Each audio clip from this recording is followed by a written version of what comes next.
గత 9.5 బీఆర్ఎస్ పాలన ఒక సువర్ణాధ్యాయం అంటూ మాజీ మంత్రి కేటీఆర్ అన్నారు. ఇటీవల జరిగిన అసెంబ్లీ సమావేశాల్లో రాష్ట్ర ఆర్థిక పరిస్థితిపై శ్వేతపత్రం విడుదల చేసిన కాంగ్రెస్ ప్రభుత్వం తెలంగాణను బీఆర్ఎస్ అప్పుల పాలు చేసిందని తీవ్ర ఆరోపణలు చేసింది.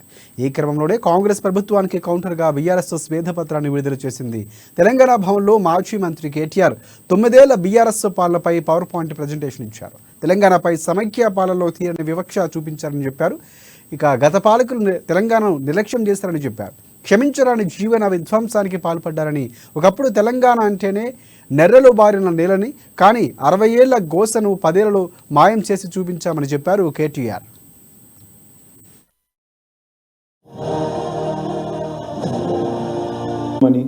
నియంతృత్వమని, కానీ నిర్బంధం నిజంగా చెప్పాలంటే ఆనాడు నియంత పాలన అంటే సమైక్య పాలకులది.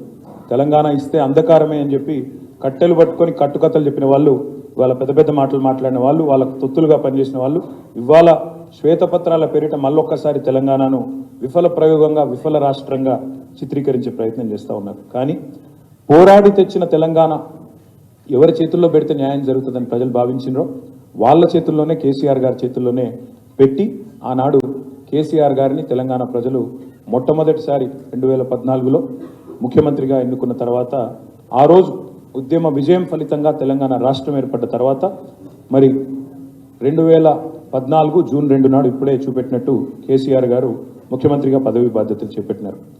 చేపట్టిన నాడు పరిస్థితి ఏంటి అంటే, ఆ రోజు ఆర్థిక చిక్కులు ఒకవైపు, చాలామంది ఇలా కన్వీనియంట్గా మాట్లాడుతున్నారు. 9 ఏళ్ల తర్వాత అదేదో కంటిన్యూస్ ప్రాసెస్ అన్నట్టు, ఇదేదో 50 ఏళ్ల నుంచి ఉన్న రాష్ట్రం అన్నట్టు మాట్లాడుతున్నారు. కొత్త రాష్ట్రం, ఎన్నో రకాల ఆర్థిక చిక్కులు, మరొక వైపు రాజకీయ కుట్రలు. ఈ రాష్ట్రం ఒక విఫల ప్రయోగం, ఇది ఒక విఫల రాష్ట్రం, Telangana is a failed state, not viable state అనే కుట్ర ఒకవైపు. ఇంకోవైపు విభజన చట్టం అమలు కాదు, ఆ అమలు కష్టాలు ఒకటి కాదు, 2 కాదు, ఎన్నో. ఉద్యోగులు ఆస్తుల పంపిణీ కష్టాలు పూర్తి కాలేదు. ఒకవైపు 2700 మెగావాట్ల విద్యుత్ లోటు, మరొక వైపు వారసత్వంగా సంక్రమించిన తాగునీటి, సాగునీటి సమస్యలు కోకొల్లలుగా ఉన్నాయి. ఇవి రాష్ట్రం ఏర్పడ్డ నాడు మా ముందున్న సవాలు. ఆ రోజు మేము వెరవలేదు. కొంతమంది కుట్రలు ఎట్లుంటాయంటే, రాష్ట్రం ఏర్పడ్డ తొలినాళ్లలోనే మాట్లాడిన మాటలు, బెర్లిన్ గోడనే కూల్చి మళ్ళీ ఈస్ట్ వెస్ట్ జర్మనీ ఒకటైనాయి, అట్లాంటిది తెలంగాణను మళ్ళీ తిరిగి ఆంధ్రలో కలపలేమా అంటూ